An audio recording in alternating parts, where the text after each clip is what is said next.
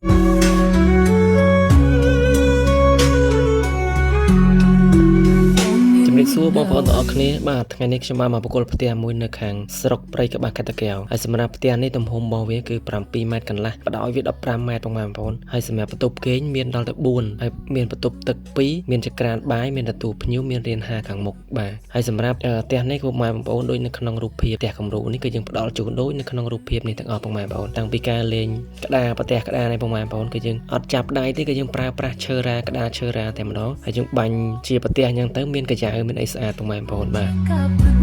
ដំបូងលើមានផ្ដល់ជូនជាអំពូលបាទហើយមានស្លាព្រិលហើយ smart board មានរុនបំភាយកម្ដៅផងដែរបងប្អូន smart board ទូទៅខាងខ្ញុំសាងសង់គឺខ្ញុំប្រើប្រាស់ជា smart board SCG ដែលមានរុនបំភាយកម្ដៅធ្វើឲ្យផ្ទះរបស់បងប្អូនមិនក្ដៅទេបងប្អូនខ្យល់ចេញចូលបានល្អបាទហើយសម្រាប់តសម៉ូតនេះបងប្អូនខ្ញុំប្រើប្រាស់ជាប្រភេទថ្មពួកបងប្អូនបាទហើយទ្វារបងប្អូនខ្ញុំប្រើប្រាស់ជាទ្វារសុវត្ថិភាពជូនបងប្អូនបាទទ្វារល្អណាស់បងប្អូនបាទសោធំបាទប្រភេទទ្វារសុវត្ថិភាពវាមានតាមម៉ូតរបស់វាមានតាមតម្លៃបាទតម្លៃទ្វារដែលខ្ញុំដាក់ជូនបងប្អូននេះគឺតម្លៃថ្លៃបងប្អូនបាទទ្វារសោធំអញ្ចឹងណាបងប្អូនបាទហើយនេះទទួលភ្ញៀវបងប្អូនផ្ទះនេះគឺយើងយកខាងទទួលភ្ញៀវនេះ4 ម៉ែត្រកន្លះបាទ4 ម៉ែត្រកន្លះគុណនឹង7 ម៉ែត្រធំទូលាយមែនតើបងប្អូនបាទនេះលវងលវយមានកម្មវិធីអីគឺយើងដាក់ហែចំនួនហែអីនោះមកឆ្ងាញ់បងប្អូនបាទអានេះគឺសម្រាប់បន្ទប់គេងទី1បងប្អូនបាទបន្ទប់គេងទី1បន្ទប់មេគ្រួសារនេះទំហំរបស់វាគឺ3 ម៉ែត្រក៏នឹង4 ម៉ែត្របងប្អូនបាទហើយយើងមានផ្ដល់ជូនដូចនៅក្នុងរូបភាពនេះទាំងអស់បងប្អូននេះមានអំពូលក្បាលក្រែមានអំពូល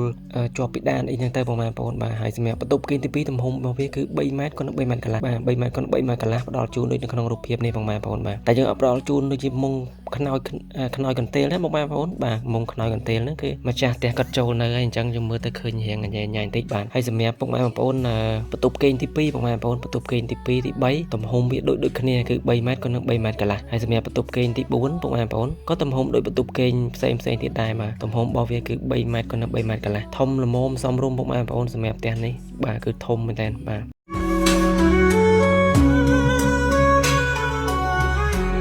ហើយចឹងនៅចន្លោះបន្ទប់គេងឆ្វេងស្ដាំនេះគឺមានផ្លូវដើរទៅខាងក្រោយគឺដើរមកគឺដល់កន្លែងចក្រានបាយបាទហើយកន្លែងទីតាំងចក្រានបាយនេះកាន់តែធំទូលាយមែនតើបាទណាដោយសារផ្ទះគាត់នេះធំក្បាល7 ម៉ែត្រកន្លះហើយបងប្អូនអញ្ចឹងបន្ទប់មួយណាក៏ធំដែរមិនចៀតទេបងប្អូនបាទហើយនេះចក្រានបាយគឺរៀបចំផ្ដល់ជូនបែបនេះបាទមានធ្នើចក្រានបាយមានទ្វារក្រោមចក្រានបាយអញ្ចឹងទៅបាទហើយសម្រាប់បន្ទប់ទឹកនេះបងប្អូនគឺមានបន្ទប់ទឹក2គឺខាងបន្ទប់ទឹកបត់ដៃបត់ជើងនេះផ្សេងហើយឡាបូបងប្អូនគឺយើងចាប់ជាប់អញ្ចឹងទេបងប្អូនគឺយើងចាក់លើធ្នើដាក់ធ្នើតែម្ដងចាប់ជាប់អញ្ចឹងវាអត់មាំទេបងប្អូនវារាងគីងកើបន្តិចបាទយើងចាក់ធ្នើទៅវាមាំខាងនេះគឺបន្ទប់ងូតទឹកបងប្អូនបាទគឺយើងដាក់បន្ទប់ងូតទឹកផ្សេងបន្ទប់បត់ដៃបត់ជើងផ្សេងអរគុណច្រើនសម្រាប់ពុកម៉ែបងប្អូនដែលតាមដានទស្សនាវីដេអូពីដើមដល់ចប់អញ្ចឹងបើសិនតែពុកម៉ែបងប្អូនទស្សនាវីដេអូនេះឲ្យពុកម៉ែបងប្អូនចង់សង់ម៉ូតនេះពុកម៉ែបងប្អូនអាចមើលម៉ូតនេះជាគំរូបានឬក៏ពុកម៉ែបងប្អូនចង់ឲ្យក្រុមការងារយើងសង់ឲ្យពុកម៉ែបងប្អូនអាចតាក់ទងមកក្រុមការងារយើងខ្ញុំបានយើងខ្ញុំសាងសង់25 ខេត្តក្រុងហើយមានប្លង់ច្បាស់លាស់ពុកម៉ែបងប្អូនបើសិនតែពុកម៉ែបងប្អូនសង់ខ្លួនឯងអាចវាមិនដូចផ្ទះគំរូបាទដោយសារវាអត់មានប្លង់អត់មានຂະຫນាតច្បាស់លាស់សង់មកវាអាចរៀងខុសម៉ូតផ្ទះគំរូបន្តិចបាទអរគុណច្រើនជំរាបលា